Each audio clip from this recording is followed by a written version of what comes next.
Hey friends, welcome back to Kiki's Closet. Today we're chatting with two incredible artists who I am so lucky to share the stage with 8 times a week here in Something Rotten. Let's go. Come on and come and play in Kiki's Closet today. Please help me welcome my two amazing friends and co-stars, Galiana Castillo and Lexi Rabati. Hey friends! Hi! How are you guys doing? We're great. Good. Good. I want to ask you, what color is your heart today? I love this question. I knew it was coming. I would say that the color of my heart is a chartreuse. Oh. A chartreuse, like just the budding of spring color, just ready to start growing. Maybe just because it's a sunny, beautiful day here in Utah and it's like almost 60 degrees, I feel like I'm a nice warm yellow. Love it. Yeah. Perfect, like the sun. Yeah. So I'm super lucky to be here in Utah at the Pioneer Theater playing the minstrel in Something Rotten opposite these two wonderful performers. And I want to know what it's been like being back on stage after almost 2 years off. I find that I am so filled with gratitude to be doing what I do, especially since we saw how quickly it disappeared. I'm just finding that all of us are really very eager and earnest about doing this work and being able to come back to it. I'm just having so much fun. I missed, obviously, how much fun this is. Not only to be on the stage, but this part, like making these friends and these connections and building these little lives and little families. And oh man, I really missed that. And to be on the stage, is a joy, especially in a show like this. We've been talking about, it's just so silly and fun. It's a giant comedy and we could all use that. So I think I've been saying this as well, that helps me sort of understand like why we do what we do in the context of this often quite painful world, Right. Especially these days. So I'm feeling grateful for that as well, to be like fulfilled again by what we do, and also just to be like having a silly grand old time. So silly, but like there's so much heart to the show as well, and there's the musical number, which I have so much fun doing, and often I get a little teary-eyed in it, like not just because it is such a celebration and a love letter to musical theater, and so to jump back into the business in a show that celebrates what we do, to be jumping back and doing something that is positive and about love is quite special. We've had so many conversations about diversity and inclusion over the last 2 years. I was wondering if those conversations that we've had have affected the way you've looked at this rehearsal process and this show. First of all, the cast, me being cast as B in Something Rotten was hugely important for me personally, because oftentimes, not only as a person of color, but a plus size person of color, I'm not often seen in that light, in the light of a leading lady or a role in which there is a relationship on stage. I've actually never had that kind of challenge.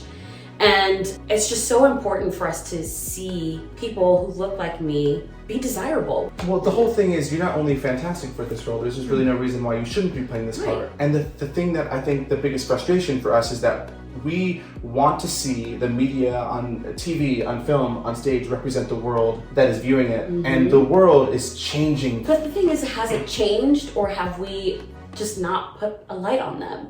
I think that we've always been here. Yes, we've always been there, yeah. We've always been here. Yes. It's just that we're now starting to put a light on people like us. Something interesting that I heard on TikTok, actually, is this woman saying we need to shift our focus from type and more into essence.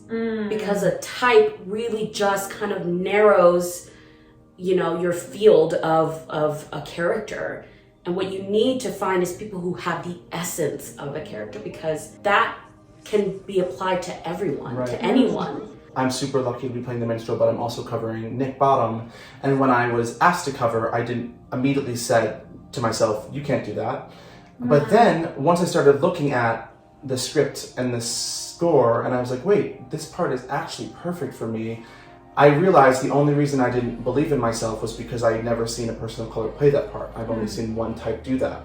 So I am grateful that I'm getting this opportunity to, as well, even if I'm just the understudy, it does feel like a step in the right direction. Yeah, not only does the industry kind of trap itself, but we trap ourselves too, you know? Our inner saboteur. Yes, because I agree. I felt the same way. I was like, I don't know why she's seeing me for B. Like, I don't look like any of the B's that's ever played. So I was sure I wasn't gonna get it, and then I got it, and I was like, oh wow, okay. I remember leaving the callback thinking, there's no way that I got that, and this sounds so like silly, I think, but this role is a very, very stereotypical ingenue.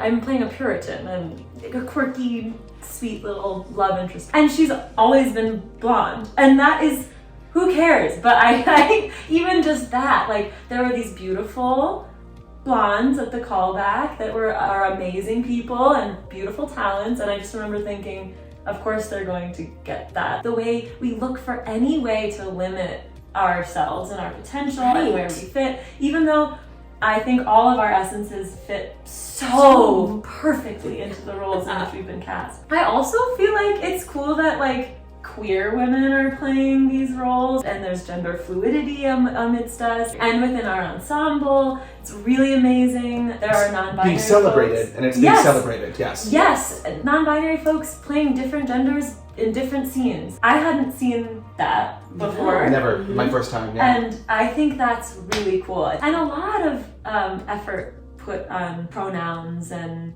absolutely. I really, really appreciate that in this company. It's really, really been important since day one, which I think is beautiful. You know, we see being here firsthand that in a predominantly white company, that there is still so much work to do, not only here, but also in theaters across the country. But I do want to celebrate the two of you. I want to know, what hope has this given you for the future of performing and of theater?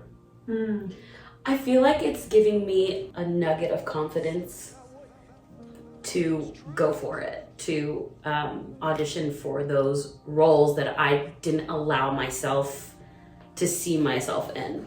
Moving towards that idea of, do I embody the essence of this character?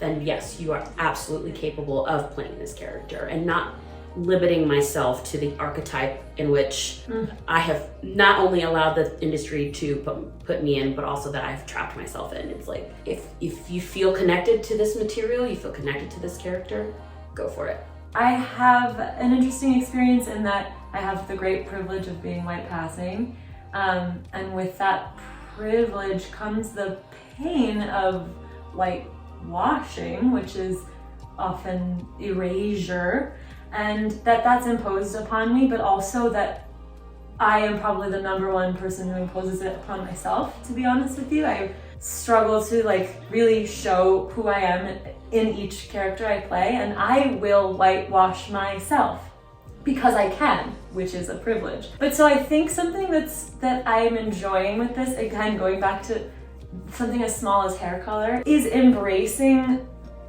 who I am inside of these characters more than I ever have before, where it's like I don't choose maybe a lighter foundation or go with the blonde wig and not say anything and just, I'm blonde, of course I'm blonde, or you know what I mean? It's like pushing myself into those spaces more as who I am at my core and in my blood, my literal blood. So I think I'm finding more freedom to really let my true self shine in the roles that I already have the privilege of being able to play, but I'm just gonna give them a little more hell and a little less sure, I'll fit into this box for you because I can. What a privilege it is to share the stage with both of you.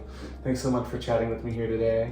We're doing Something Rotten at Pioneer Theater until March 12th, and if you're in the area or if you have friends or family in the area, come check us out. Bye everybody. Bye! Come on and come and play in Kiki's closet today.